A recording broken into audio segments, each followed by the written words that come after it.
ദൈവത്തിൻ്റെ അതിപരിശുദ്ധ നാമം മഹത്വപ്പെടുമാറാവട്ടെ. ഇന്നത്തെ ചിന്തയ്ക്കായി തിരഞ്ഞെടുത്തിരിക്കുന്ന വേദഭാഗം അപ്പോസ്തലനായ വിശുദ്ധ പൗലോസ് തീത്തോസിന് എഴുതിയ ലേഖനം 2-ാം അധ്യായം അതിൻ്റെ 14-ാമത്തെ വാക്യം. അവൻ നമ്മെ സകല അധർമ്മത്തിൽ നിന്നും വീണ്ടെടുത്തു, സൽപ്രവൃത്തികളിൽ ശുഷ്കാന്തിയുള്ളൊരു സ്വന്തം ജനമായി തനിക്ക് ശുദ്ധീകരിക്കേണ്ടതിന് തന്നെത്താൻ നമുക്ക് വേണ്ടി കൊടുത്തു.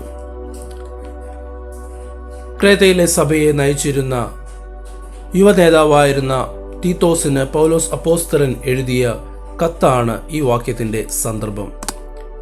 ഈ വാക്യത്തിൽ സഭാംഗങ്ങളെ എങ്ങനെ നയിക്കണം, എങ്ങനെ പഠിപ്പിക്കണം എന്നതിനെക്കുറിച്ചുള്ള നിർദ്ദേശങ്ങൾ പൗലോസ് തീത്തോസിന് നൽകുന്നുണ്ട്.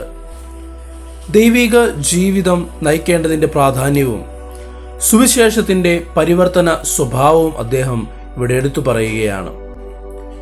ഈ വാക്യത്തിൻ്റെ പ്രമേയം യേശുക്രിസ്തുവിൻ്റെ വീണ്ടെടുപ്പിൻ്റെ പ്രവർത്തനവും അതിൻ്റെ ഫലമായി വിശ്വാസികൾ അനുഭവിക്കുന്ന പരിവർത്തനവുമാണ്.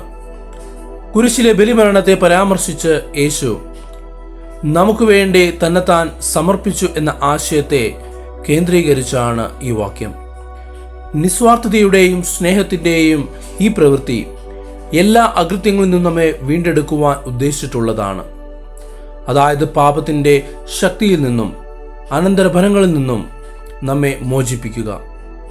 ഇതുകൂടാതെ ക്രിസ്തുവിൻ്റെ ത്യാഗത്തിൻ്റെ ഫലമായി വിശ്വാസികൾ അനുഭവിക്കുന്ന ശുദ്ധീകരണത്തെക്കുറിച്ചും ഈ വാക്യം പറയുന്നു.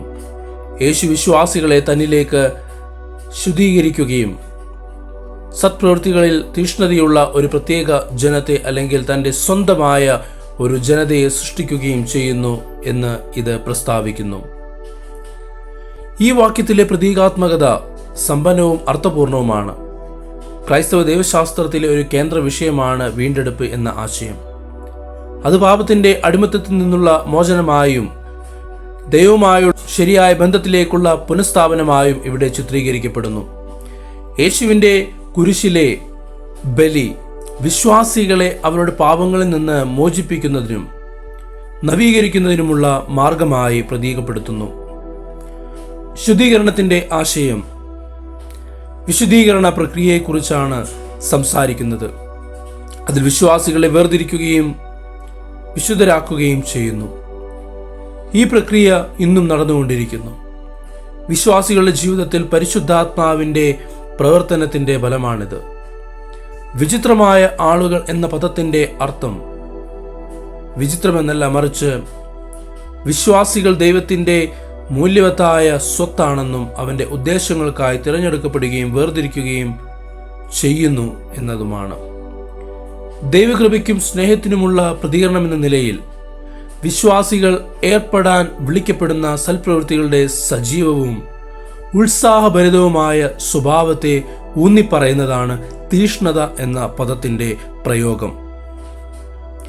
ഈ വാക്യം യേശുക്രിസ്തുവിൻ്റെ ത്യാഗത്തിലൂടെ പ്രകടമാക്കിയ ദൈവത്തിൻ്റെ അവിശ്വസനീയമായ കൃപയുടെയും സ്നേഹത്തിൻ്റെയും ഓർമ്മപ്പെടുത്തലാണ്.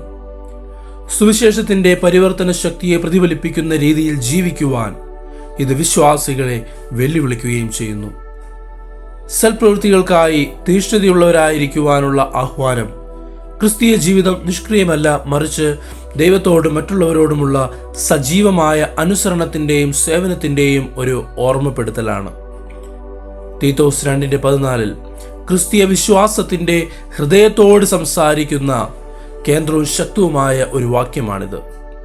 ഇത് യേശുക്രിസ്തുവിൻ്റെ ത്യാഗപരമായ സ്നേഹത്തെയും അവൻ്റെ വീണ്ടെടുപ്പിൻ്റെ പരിവർത്തന ശക്തിയെയും വിശുദ്ധവും നീതിയുക്തവുമായ ജീവിതം നയിക്കാനുള്ള വിശ്വാസികളുടെ ആഹ്വാനത്തെക്കുറിച്ചും നമ്മെ ഓർമ്മിപ്പിക്കുന്നു.